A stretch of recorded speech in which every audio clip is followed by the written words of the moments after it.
Policewoman Kate Lindiwe Hlongwane shot her husband Russel 5 times, and then she left him on the ground outside their home to die. A neighbor rushed to him to help him. He told Kate to give him the family car keys so that he could rush Russel to hospital. Kate looked at him and she refused. She said the family car has her clothes inside and she can't let them use it. Her husband was on the ground, begging for his life. He then passed away in hospital. Kate was arrested and she said she shot him by mistake. But what kind of a mistake would make a police officer shoot and kill her husband, the father of her 3 children?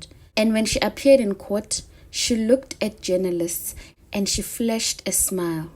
This is Russel Hlongwane's tragic story.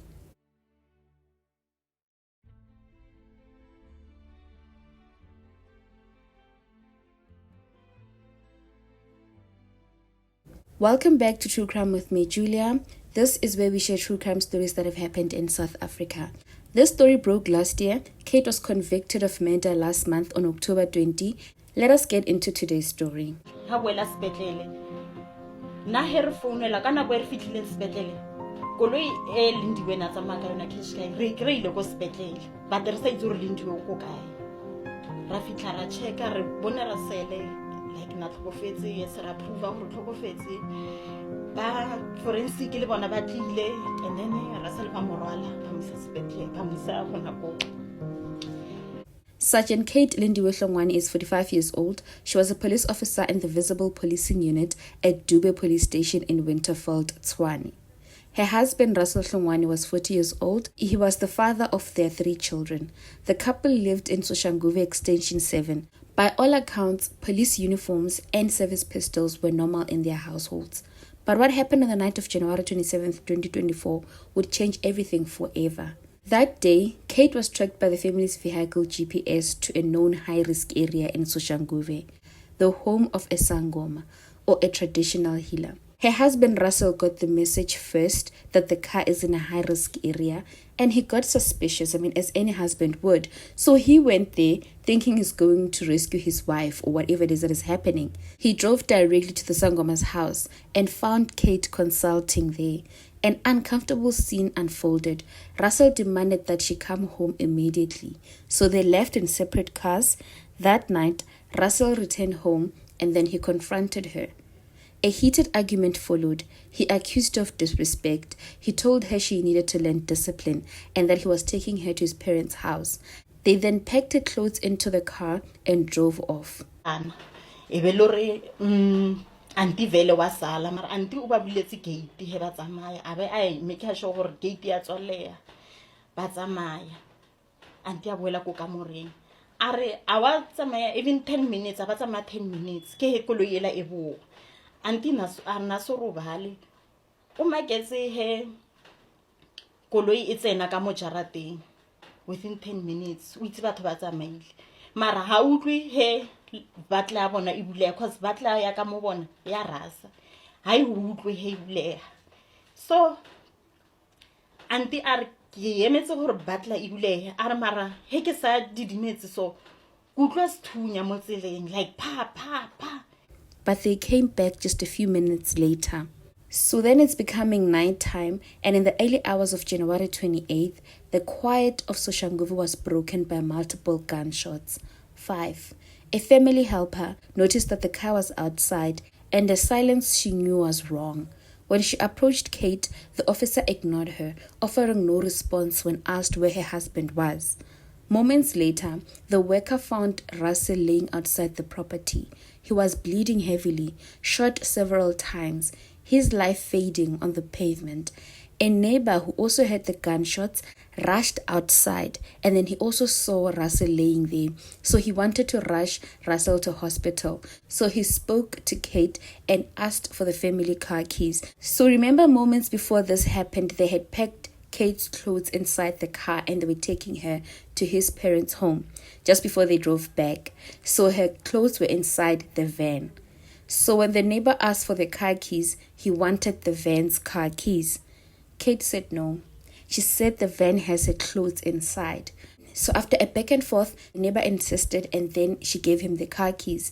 And then the neighbor drove Russel to Acacia Hospital. But it was too late. Russel died from his wounds.